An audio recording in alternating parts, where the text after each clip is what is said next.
tantos nombres que uno empieza a ver en las selecciones, y nos podemos ir más allá de las selecciones, podemos empezar a ver equipos, y casi todos responden a un mismo origen, que es estas selecciones sub-20 y el resto de las juveniles que formaron Pekerman, Tocali y su grupo de trabajo. Y claro, uno empieza a ver que todos esos espacios están ocupados con una forma de trabajo muy similar, obviamente, ayornada a una época que ya son 20, 30 años después y que necesita también de otros requerimientos, ¿no? Sí. Lo escuchaba en estas semanas que tanto se habló de Pekerman y del sub-20, veía algunos recortes y claro, decían, ¿no? El primer juvenil que dirigió Pekerman, los jugadores llegaban en el colectivo, al segundo ya llegaban en auto. Bueno, hoy los jugadores llegan en naves espaciales, no en autos, vienen con el celular en la mano, y lo escuchaba a Diego Placenta hablando de cómo en la sub-17 los hacían comer sin el celular para que interactuaran y cómo eso cambiaba la dinámica de equipo y fortalecía, ¿no? Enfrentarse a los dilemas de esta nueva época, por supuesto. Hay jugadores que capaz no debutan en primera y ya el representante les pone un auto de alta gama, ¿no? ¿Cómo controlas la mente de ese pibe que capaz tiene 18, 19 años, juega en una selección, puede salir campeón del mundo y se cree que se va a llevar el mundo por delante? Y quizás no es así. Bueno, empezamos a ver y hay en todo el fútbol argentino muchos jugadores, o exjugadores mejor dicho, que hoy son entrenadores o tienen cargos gerenciales en el mundo del fútbol y están todos relacionados con Pekerman, sobre todo de aquella selección del 97, la campeona de Malasia, que en esta semana circuló una foto donde estaban justamente circulados todos los nombres que participan de este proceso de la selección, pero si amplías la foto, bueno, del resto también hay un montón. Vamos a empezar escuchando al padre de esta última criatura, ¿no? Que es el seleccionado sub-20, Diego Placente, hablando brevemente de qué tiene de Pekerman, qué le dejó Pekerman. Sí, nosotros nos apoyamos mucho también de lo que vivimos, de las cosas que nos hacíamos. ¿Qué hacía José en esa época? Bueno, pensábamos eso, ¿por qué hacía esto? ¿Por qué hacía lo otro? Y yo creo que cuando nosotros teníamos esas edades, por lo menos a mí, que vos venís de juveniles y por ahí venís agrandado porque te va bien en el fútbol o estabas jugando bien en ese momento y bueno, creo que ahí te forman dentro y fuera de la cancha. José y todo su cuerpo técnico te bajaban los humos, te acomodaban un poquito, éramos todos iguales, el equipo ante todo. Bueno, es importante esto que dicen, ¿no? Tener en la mente alguien en el que vos te puedas referenciar y digas, bueno, ¿qué haría esta persona en este lugar, ¿no? Que eso habla de una escuela, de un trasvasamiento de ciertos valores, cierta identidad, cierta idiosincrasia para las elecciones, que es, bueno, hubo un maestro que a mí me planteó ciertas cosas. Ese proceso claramente fue exitoso, no solo por los resultados futbolísticos, sino por el desarrollo de las carreras posteriores y evidentemente también siempre se habla de el don de gente de muchos de estos jugadores y de Pekerman. Bueno, tener esas referencias y poder trasladarla en generación, lo que te permite es hacer esto, formar nuevos equipos que después abastezcan a esa selección mayor. En esta situación marcaban a Placente los ex compañeros de la selección como un hombre muy tranquilo, al igual que Pekerman, ¿no? Sí, le destacaban esta característica de sostener esa tranquilidad y de enseñar a perder y a ganar. Sí. Lo importante que es enseñar a perder, lo que decías vos recién, ¿no? Ponerse la medalla del segundo puesto y llevarla con orgullo. Hay otra figura muy importante que también participó de aquella selección y que hoy es el coordinador de selecciones juveniles. Quizás es la de la que menos se habla porque claramente no tiene un rol tan al frente como puede tener un entrenador, pero es Bernardo Romeo, que fue manager en su momento de San Lorenzo y ahora cumple una función parecida en las selecciones juveniles de la mano de este equipo de trabajo, y también habló en su momento de Pekerman y decía esto. Pero bueno, los valores fueron impresionantes. Nosotros ahora, yo como coordinador, los chicos como técnicos, inculcamos un poco todo ese crecimiento, todas esas herramientas que nos dieron en su momento. Así que bueno, un poco pasa por ahí, ¿no? Más allá de la parte de táctica, técnica, de funcionamiento, creo que los valores nosotros lo tratamos como algo muy, pero muy importante en lo que es selecciones, en lo que es el orden, en lo que es un poco, aunque sabemos que ha cambiado un poco la vida y la sociedad y los vestuarios, tratamos de seguir inculcando cosas de esa época, ayornándonos un poco a lo que es ahora, ¿no? Como que todos coinciden, ¿no? En esta situación de lo que transmitía Pekerman más allá de lo táctico, de lo técnico, de lo estrictamente futbolístico, y evidentemente no sé bien cómo pasa, pero eso también ayuda a los resultados. Sí, creo que todo comenzaba con lo más básico. Buenos días. Buen día. Claro. Exacto. Buen día. Es tan sencillo. Primero, buenos días. Deja el celular y saluda. Buenos días. Claro. Y el respeto por todos los trabajadores que trabajan alrededor de la selección, ¿no? Claro, el buenos desde días es para todos. Desde la persona que limpia hasta el presidente de la AFA, digo. En el medio Exacto. están todos y a todos hay que reconocerle su lugar y su labor. Lo importante es formar un grupo, ¿no? Y te agrego algo más que también lo trae lo levanta más a Placente, me da la sensación, que son las redes sociales.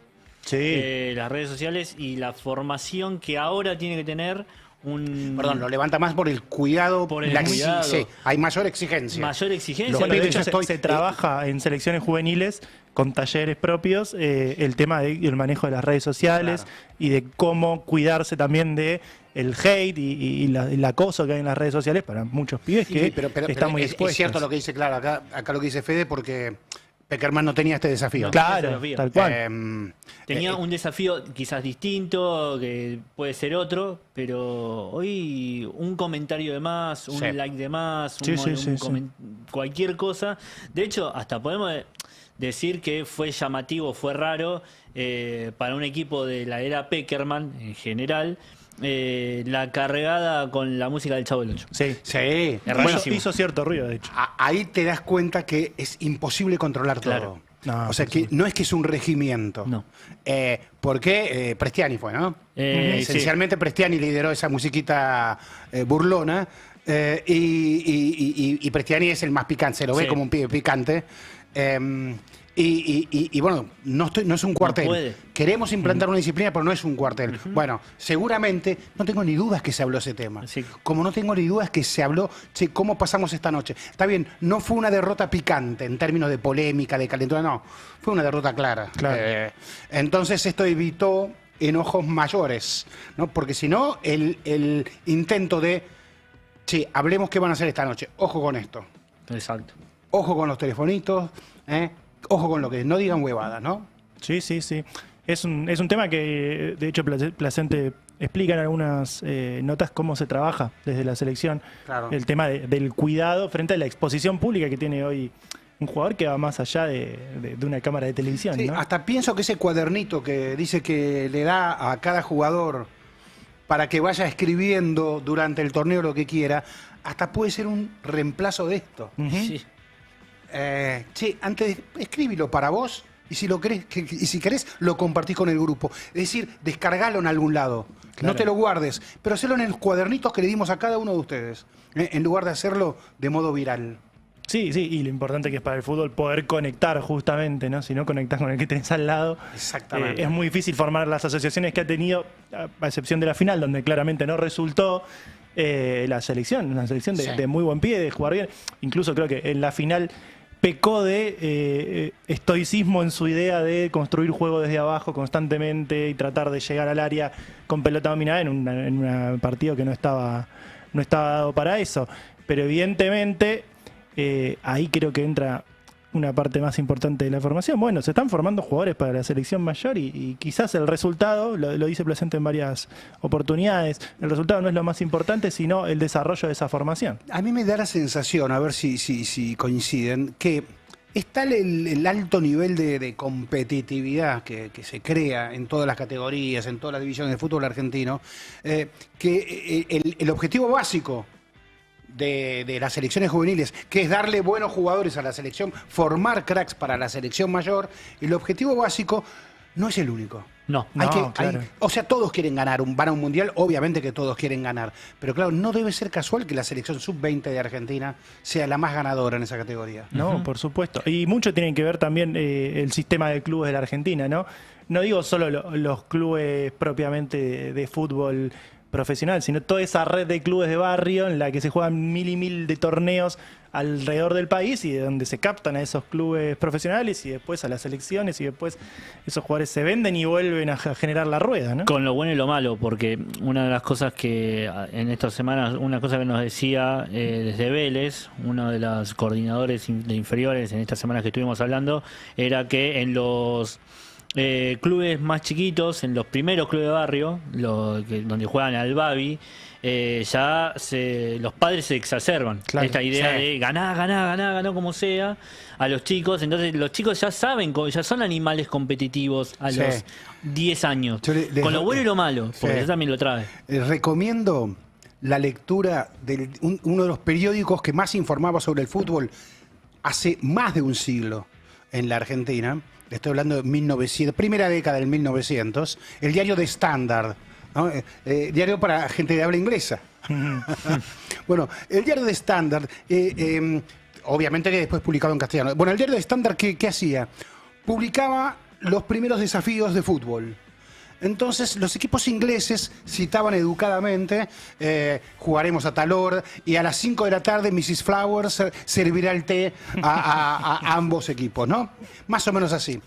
Cuando los desafíos comenzaron a ser entre equipos criollos, ¿cómo eran los desafíos? Te citaban a canchas inexistentes. ¿Para qué? Para que Para no que tardaras en llegar, no llegar, y te ganaba los puntos. Extraordinario. Después te ponían todo el tiempo se trucharon jugadores, había categorías de hasta determinada edad y se truchaban jugadores. Hay que leer las quejas de estándar. Tenía una maravillosa sección de correo de lectores donde se puteaban de arriba abajo, otra que el hate de las redes sociales. No, ahí. Turros de mierda, nos citaron en la esquina de y la cancha era a 10 cuadras de ahí, nos hicieron llegar tal y se quedaron con los puntos. Chorro, vayan a robarle a no sé quién. El otro le respondía, ustedes son unos giles, no sé qué. Y el otro le mandaba, quisieron truchar con 4 mayores de edad. Era todo así el intercambio. Se jugó a ganar desde siempre. Claro. Otra que Missy Flower sirve el té a las 5 de la tarde. Yo lo que quiero es ganarte. Claro. Es como que el equipo se llame fecha libre en los torneos de fútbol 5. Cuando alguien juega, mi equipo es fecha libre. Más o menos. Qué bien, qué bien. Vamos a escuchar al otro padre de la criatura, al campeón del mundo, Lionel Scaloni. Se me vienen grandes recuerdos, le tengo un aprecio enorme, le tenemos todo el cuerpo técnico un aprecio enorme y sí, que no lo haya podido ganar no significa que no haya dejado un legado y que no nos hayan dejado grandes cosas. Es parte de ellos también haber podido conseguir esto porque hemos tenido un montón de cosas de ellos adentro de este último mundial. Bueno, Scaloni es el fiel reflejo de esto que decíamos, ¿no? De saludar a todo el mundo, de respetar el trabajo de todo el mundo. Salió campeón del mundo como entrenador y dice, bueno, pero esto también es parte de ese trabajo que empezó Pekerman 20, 30 años atrás, ¿no? Qué importante ese reconocimiento. Hablábamos de menotismo, bilardismo y resultó que era Pekerman. Vamos a una tanda. SAD, siempre al día. El Destape 1070. Escuchamos ya a Placente, a Scaloni y a Bernardo Romeo. Sí, señor. Dicen que son en total 15 de los 18 integrantes de Malasia, 97 campeones mundiales con Pekerman, que se dedicaron a ser técnicos o asistentes de técnicos o funciones aledañas. Sí, señor. Si eso no quiere decir que un formador te inspiró, Claro. ¿qué querrá decir? ¿No?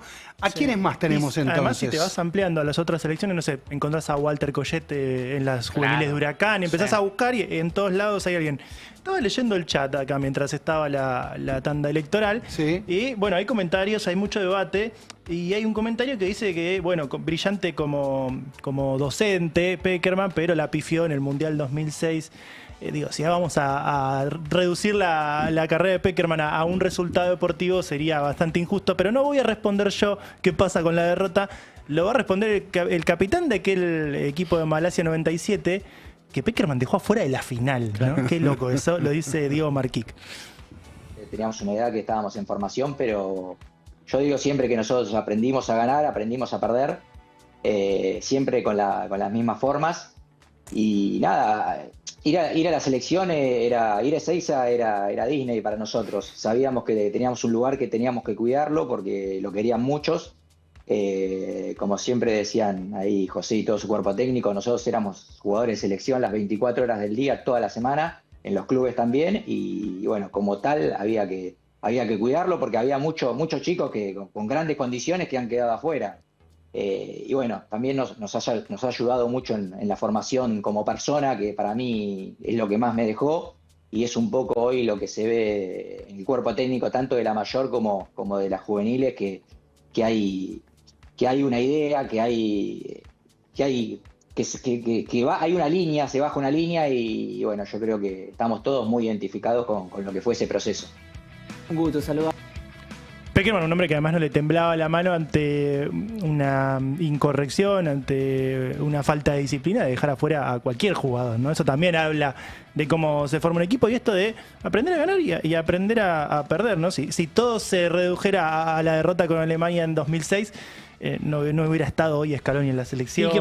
Y que fue una decisión táctica también. Sí, o sea, bueno, hay que tomar un resultado decisiones. contra un equipo de primer nivel en un mundial puede pasar. Vos podés llegar a la final y te embocaron y perdiste. Sí. Aquello de Alemania 2006 llegó casi el título de la cruz de Peckerman. Claro, pero no. Porque fue una cruz para Peckerman y porque quien ingresó fue Julio Cruz. Que queríamos cuidar el juego aéreo y cómo nos desequilibró finalmente Alemania con el juego aéreo. Y quien quedó en el banco y no entró nunca, un tal Lionel Messi. Entonces, claro, cargó toda la vida el pobre Peckerman con esa cruz, hasta en velorios.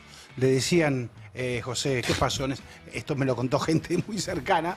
Ahí, que claro, el pobre caminaba por donde fuera y siempre le recordaban ese partido. Sí. Bueno, son apuestas. Salen y no salen. Exactamente, y se tuvo que ir a ser profeta en otras tierras, ¿no? Como Colombia, donde evidentemente también le fue bien y dejó sus semillas también en ese proceso. No después en Venezuela. No después en Venezuela, es verdad. No fue lo mismo en Venezuela. Sí, señor. Si hay ¿qué equipo juega bien hoy en el fútbol argentino? Y a ver, a mí Argentinos Juniors me gusta mucho, es un equipo que me gusta. ¿Y qué técnico tiene Argentinos Juniors justamente? Justamente un hombre de Malasia 97. Exactamente, Nico Díez, que dice lo siguiente. Siempre digo que José nos marcó mucho en el tema humano, ¿no? También era futbolístico, por supuesto, pero en el humano, en el aprendizaje a respetar al lado, a respetar a la gente que trabajaba en el predio, al sentido de pertenencia, a los valores. Digo, a esa edad es muy importante, a la edad que nos tocó a nosotros, que estábamos en la sub-20, hay muchos que jugábamos en primera o algunos que estábamos apareciendo. Me parece que nos enseña mucho eso. Y después, por supuesto, José te marca en la elección de un jugador, en siempre dar pautas claras, en tomar decisiones fuertes, porque José era un tipo que no hablaba mucho, pero ha tomado muchas decisiones fuertes. Me parece que para todos nosotros, ahora que veo tanta gente que está trabajando en la selección, tipo Aymar, Scaloni, Bernie Romeo, Placente, bueno, me parece que son toda gente del riñón de él que pudimos de alguna otra manera empezar a encauzar este lindo trabajo que es ser entrenador. Puede salir mejor o peor, pero está claro que casualidad no es lo de estos entrenadores formados por Peckerman, ¿no? No, clarísimo que no es casualidad. Perdóname, te agrego algo que ahí hablaba del aspecto humano y de la cantidad de entrenadores que pasaron. Hubo un momento donde todos rescatan la situación de el trato humano de los entrenadores para con sus jugadores. Y hubo un momento en la selección argentina que esto no pasó.